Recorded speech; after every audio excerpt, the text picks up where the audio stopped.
When talking about narrative in games, people often think about cutscenes and dialogue, about journal entries you find and walls of text. But what about the world the game takes place in, that isn't described in words? And what about the amazing adventures the players themselves have within this world? Surely this must be part of the story as well. What most people think of when talking about story in video games is called explicit narrative. Whether it's written, spoken or shown, it's always directly communicated to the player. Journal entries, like in Amnesia, are an obvious example of explicit narrative. Cutscenes in which story events are laid out are also a direct form of narrative, and therefore explicit. Scripted events during gameplay, like the destruction of the Russian fleet in Modern Warfare 3, also fall under explicit narrative. Implicit narrative, however, are story elements that are indirectly communicated to the player.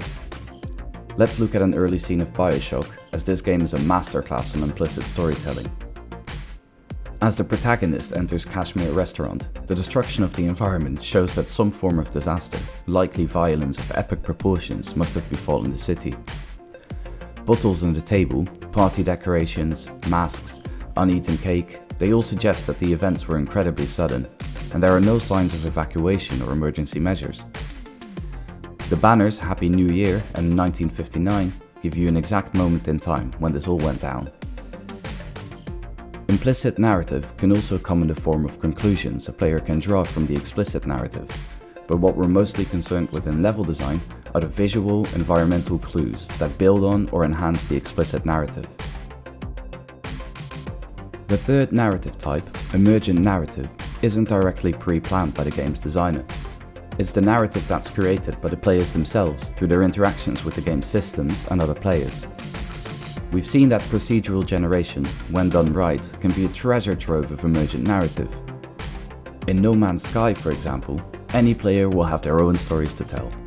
For example, a player could decide to make a certain planet their home. They build a lovely farm and grow their cattle. After they stop by the local space station to buy some goods, they talk to one of the other life forms there, that talks about how much they miss the freedom of traveling the galaxy, and tells the player about some really cool places they visited. Upon returning home, the player finds their cattle dead, eaten by hostile predators. These actions combined then lead the player to decide to abandon their home and find their fortune elsewhere, leading to more and unique adventures. Those are the key distinctions between explicit, implicit and emergent narrative. Either form has a place for you to build your narrative from, and the best experiences get created when all three are used to supplement each other. Thank you so much for watching, and see you in the next video.